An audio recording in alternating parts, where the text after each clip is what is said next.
Mga kababayan, handa na ba kayong sumama sa isang biyahe patungo sa hindi inaasahang kadiliman sa puso ng Cubao?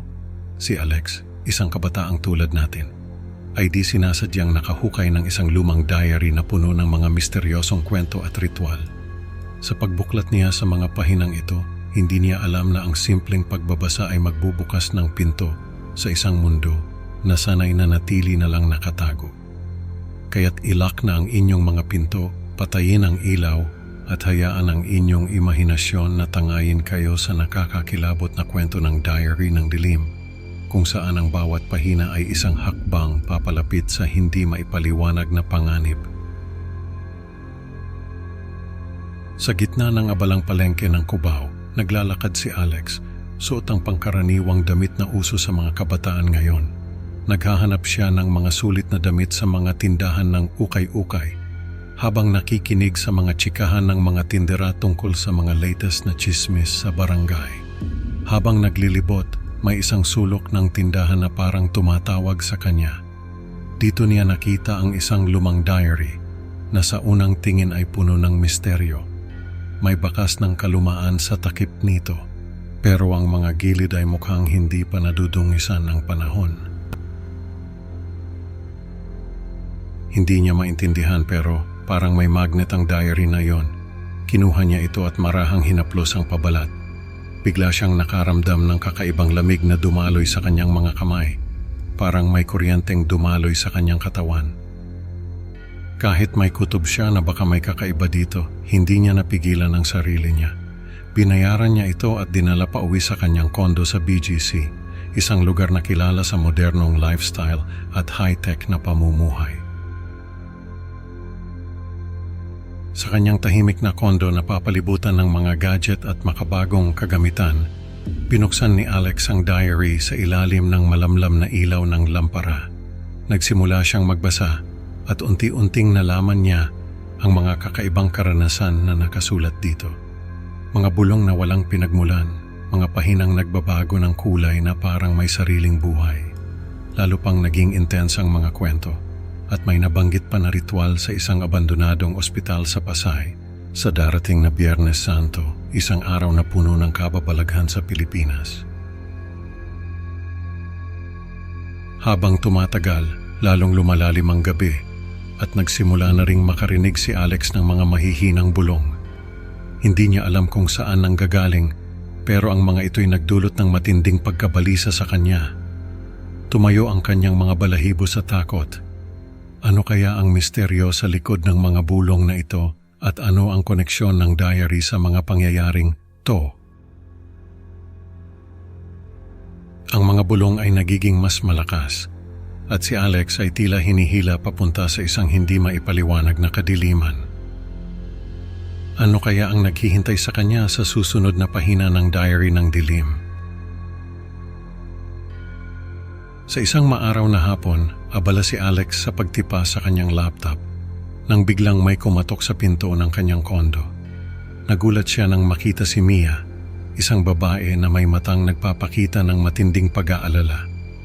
"Pwede ba tayong mag-usap tungkol sa diary na yan?"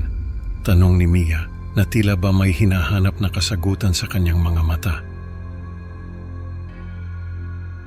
Ipinaliwanag ni Mia na sa kanya ang diary at ang nagsulat dito ay si Gabriel, isang tanyag na psychic na ngayon ay nasa bingit ng panganib dahil sa isang ritual na kanyang pinaplano.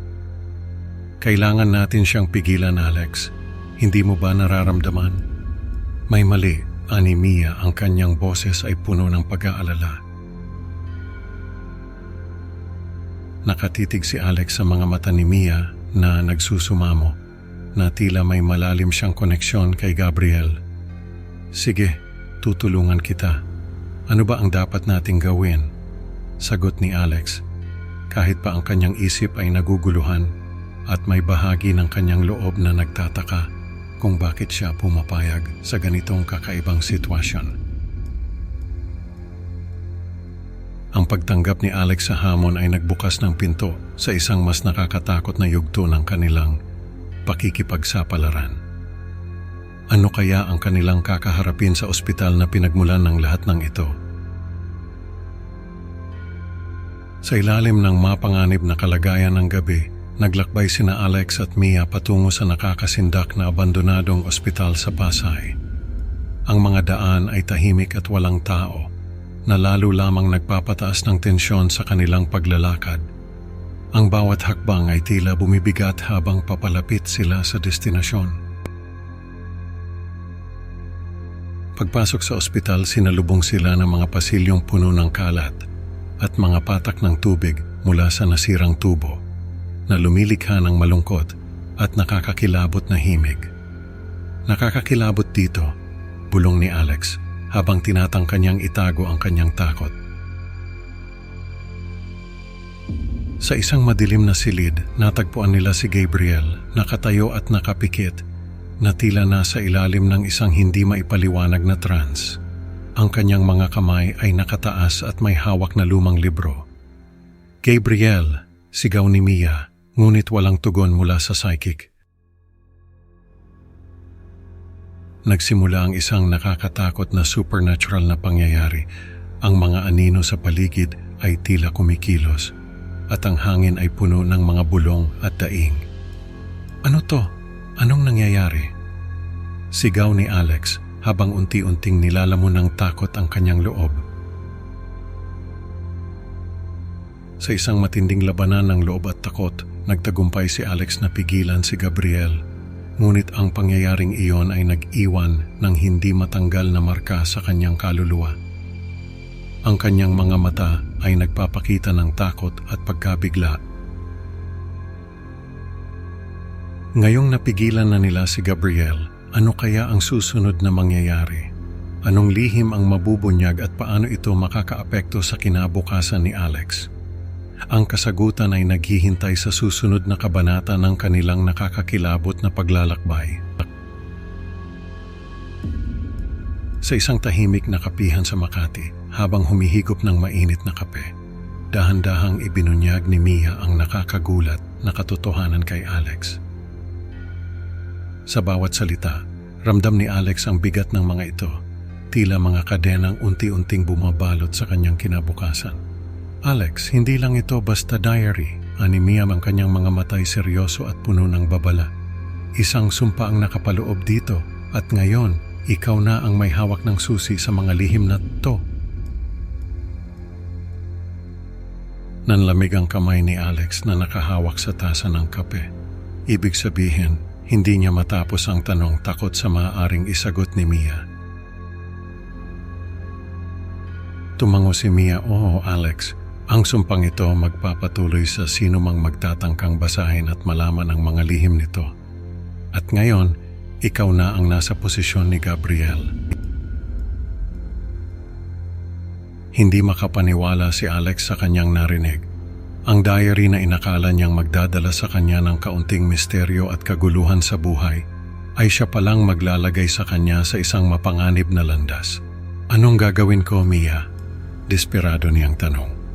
Ang kanyang boses ay halos pabulong na lamang. Sa gitna ng kanilang pag-uusap, isang malamig na simoy ng hangin ang dumaan sa kapihan, nagdala ng hindi maipaliwanag na kilabot sa kanilang paligid. Ano kaya ang susunod na mangyayari sa kanilang dalawa? Sa huling pahina ng diary, nanginginig ang kamay ni Alex habang isinusulat niya ang kanyang sariling karanasan.